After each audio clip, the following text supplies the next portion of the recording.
Happy Death Day is such a weird movie. I feel like the general premise of Happy Death Day is fine, and the whole Groundhog Day thing is cool, but there's such a weird energy behind this movie. I'll get into a lot more details as we go along here, but I like to also say that we got two special guests with us today. Joining me first for this review is Angel or More. Hey guys, I'm Angel or More. You can call me Angel. This is not my usual content. I'm actually a commentary channel. I really love the movie, so I thought this would be my chance to be able to be in the spotlight and to collab. The next person is someone who's already collabed with me before. Go back and watch the interview review. He did a great job with me there. Ladies and gentlemen, welcome back once again, Majin. We follow a college student named Tree on her birthday, but things quickly start to go south. So many twists and turns come out through this movie, but a lot of it is kind of predictable. It's just your typical like R-rated teen horror movie, but there is a lot of funny elements to it, and a lot of twists and turns that you wouldn't expect this type of movie to take. I will be going into this review in 3 different parts, covering the plot, characters, and likes and dislikes. So if you're ready, I'm ready.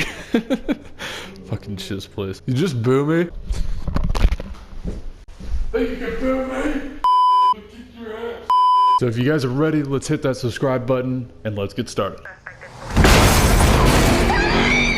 The plot of Happy Death Day is pretty straightforward. A girl named Tree keeps going over her birthday over and over again in a groundhog-like essence. During each do-over, she tries to solve the mystery of who's behind the mask and live to tell it as another day. I really love the idea of Tree actually being stuck in another day. Specifically her birthday. I thought that was actually a pretty cool idea. It explores the darker side of Groundhog Day. The deaths, the murders, the suicides. As each day passes though and she doesn't solve the killer, she starts to like get wounds from the way that she was killed the day prior, so it kind of gives more of a urgency to figure out who the killer is and how to stop it. Because midway through the movie she's just like, fuck it, I'm God, I can do whatever I want, screw it, nobody can tell me what to do. Here, I'm gonna die. And that was learned real quick when she fell to the ground like somebody punched her in the kidney. I had a lot of questions about this plot the first time I saw it. Mainly, they don't really explain in this movie why the days keep repeating, and because they don't explain it, they're too lazy to in this movie, they make a second movie to do their work for them. And I can get to the second movie a different day, but let's just say it's not a good reason. There's also a lot of inconsistencies found each day. Like for example, when Tree wakes up at different times, the characters that are outside are doing the exact same thing she was doing at like fucking 8:30 in the morning. She can leave 5 minutes later and they would all still be in the same spot. This is kind of a nitpick, but still, I feel like it's worth mentioning if you're going to redo the same day over and over again. Characters also say different things each day, even though it's the exact same scene that played out the first time.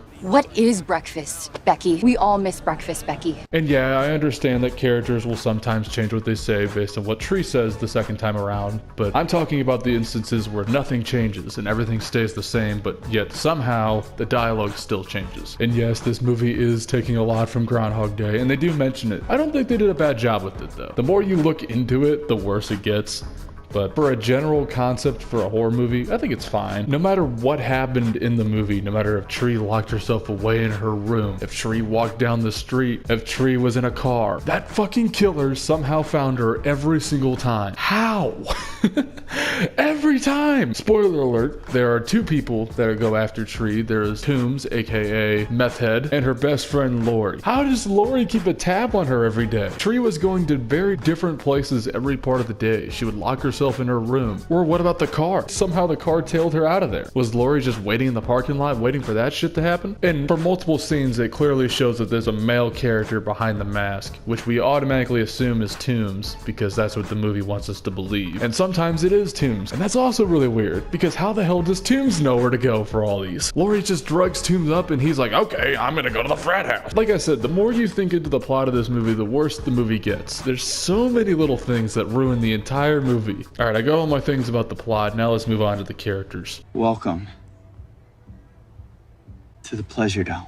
Let's start with Tree. B. Angel and Majin have a very divisive opinion on Tree as a character. I also really love the character development for Tree. He did start off kind of rude, to be honest. Tree may be one of the most unlikable main characters that I've seen in a long time. Even with her little sad backstory, you can understand why somebody would be out to get her. She's screwing her professor who's married. She's a dick to her roommate. She's a dick to what's his face when he's trying to help her. She's just not a nice person. They gave her exactly what she needed to be at the beginning of the movie, an unlikable asshole. She was a character that nobody wanted to root for. That being said, she did have some redeeming qualities, and towards the end you do start to like her, but for the first half, oh man, did me and Lady Maj root for the killer. I don't blame anybody who hated Tree at the beginning of this movie, but you gotta admit, she is by far the most interesting character in the entire movie. She actually has development. She actually has relationships. I don't think there's any other character that had any decent motivation or background. Yes, she had an affair with the professor. Yes, she was a dick to everybody around her. Yes, she is a piece of shit, but she's also a girl with a traumatic past. Every day she thinks of her birthday, she thinks of her own mother who passed away. And that's rough. She does things like be an asshole to people because that's how she feels inside. She doesn't talk to her dad anymore because the dad just doesn't want to acknowledge the mother's passing. The whole stuff with Dr. Nikki's kind of unexcusable. And sure, she breaks it off, but damage has already been done. Hope that F's treating you well, Tree. Not only does she have a really good redemption arc, she adapts better than any horror protagonist, besides maybe Sydney from Scream. Yes, she's forced to adapt, however, she uses that to her advantage. To me, I feel like that's a compelling character, somebody who actually learns from their mistakes, somebody who deals with tragedy and finds a way around it. I feel like that's a good and well-written character. It's a shame that they didn't do that for the rest of these characters. On to Carter. Carter is the definition of r/nice guy. He's just literally going along with whatever Tree says in hopes to smash, even though she says she wants nothing to do with him. That man is dedicated to chasing the tail. With all the crazy shit that he put up with just in hopes to smash from the girl he met a night before at a party is just unreal to me. Granted, we've all been there, but not to this extent. And I don't want to hear the, oh, he's just a nice guy. He was just trying to help her. He doesn't want to smash. Stop being so naive. There's a reason homeboy came in shouting, dude, did you hit that fine vagina or what? Bruh. You guys can be a little divisive on how you feel about Carter. For me, he's just a nothing character. He's somebody who's there just to be a love interest. Nothing more, nothing less. Nah. That same kind of sentiment goes with Danielle, except she's the worst aspects of Tree on like 3 different levels. There's not much to say when it comes to Danielle. We all know a self-righteous cunt that's just like Danielle. Don't be Danielle. There's no reason to care about Danielle, and there's every reason to want her to get her ass kicked. And goody, you poured a smoothie on her. The day reset though. The screenwriters didn't really take their time writing anybody else to be likable or interesting in any sort of way. There's our professor who's just a cheater. I'm not even gonna front. I thought for the longest time that Dr. Predator here was gonna be the killer, so that way he would keep his affair a secret, or like maybe he was gonna kill his wife. I don't know. Regardless, he's just very uneasy, very predatory. He made me skeeve out every time he was on screen. And then there's the main antagonist, Lori, who is our surprise twist villain of the movie. I usually don't go on jokes based on appearances, but gosh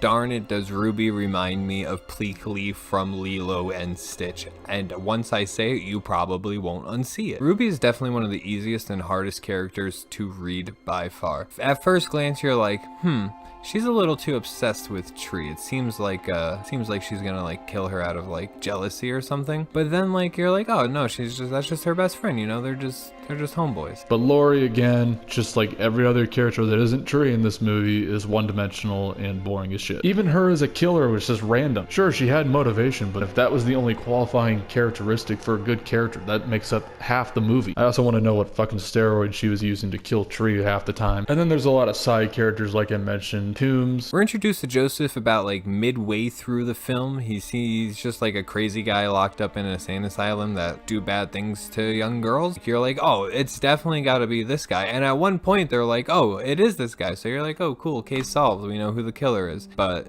nope. Sad as it is to say, they casted his role pretty fucking well. He just looks like somebody that would be standing outside of like a convenience station at 3 a.m. yelling at the garbage can. You know what I mean? There's Connor's best friend Ryan, and for some reason this asshole becomes a way more important part to the second movie. And then I guess there's Tree's dad, who I wish they gave him way more screen time. He seemed like the only guy who was actually somewhat interesting besides Tree. That's really about it for the characters. Now on to the likes and dislikes. Dude, did you hit that fine vagina or what? I always start with the likes. I like to start out positive and then work my way down to the negative. So first off, I gotta give the actress who played Tree some props because she did a really good job. She had a lot of range and she did phenomenal in this movie. The camera direction in the movie is pretty good. Nothing too special, but it's still nice. I like the twist that involved the cupcake at the end. Quite a pretty good twist, if I want to say so myself. I honestly have never expected that. That cupcake that she never ate until maybe the third act of the movie. It did turn out it was poisoned. Yeah, I thought that was a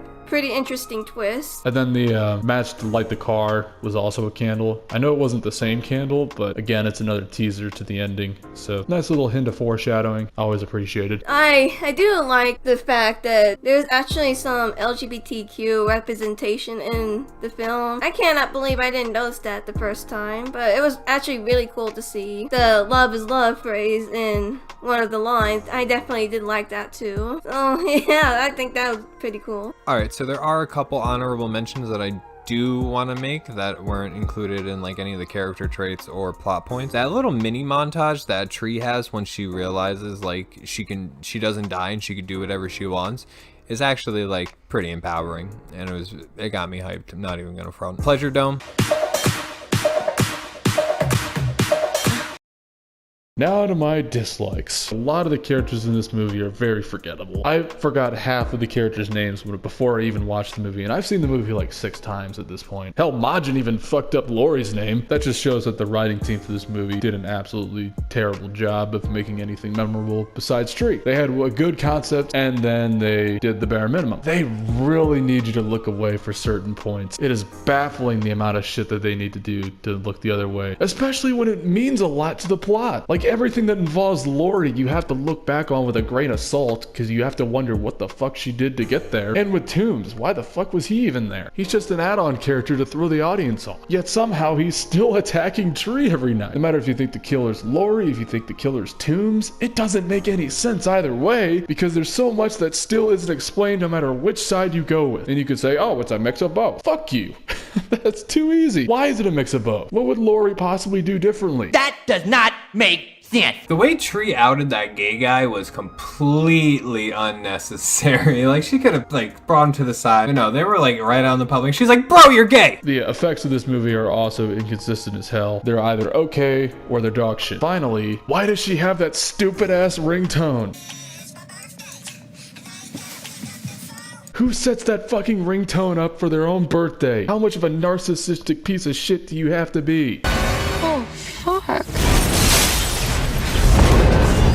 So, to wrap this up, I still have no idea how I really feel about this movie. On the one hand, I enjoy the concept and I enjoy just the fun of the movie. You can turn a blind eye to certain movies and still have a good time, and I feel like that's kind of what this movie is. On the other hand, there is so much wrong with this movie, and it's laughable at times. Downright embarrassing. I figure we'll start with King of the Hill first. For those of you that don't know what King of the Hill is where I rank all the movies I've covered so far, and I rank the movie that I'm currently covering, and I say which movie is the best. My current King of the Hill is Kingsman Secret Service, and there is no shot in hell this movie's beating Kingsman Secret Service. As for my rating of this movie, God, that's tough. I feel like I can't go any higher or any lower than a 5. Going into this movie, I thought it was going to rank a lot higher. But looking back on it and doing this review reminded me of so much of why this movie deserves the 5. Forgettable side characters. A plot that's inconsistent as hell that needs a second movie to cover up the laziness of this first movie. But then again, I really do enjoy Tree's character in this movie. And I think the concept of a Groundhog Day horror movie could really work. And I think that they did a decent job with it. I feel like it just falls right in the middle with a 5. Do any of you two have anything else to add before I end this? Thank you so much for having me here, Sheep Bandicoot. I can't wait to do this with you again, if ever. This is actually a really good movie. I definitely do think you should check it out if you haven't done so yet. Please be sure to check out all my socials. I even have my art and VA commissions in that link too. Make sure to go check them out if you want to do so. Yeah, thank you for having me here, and hope I can get to meet you.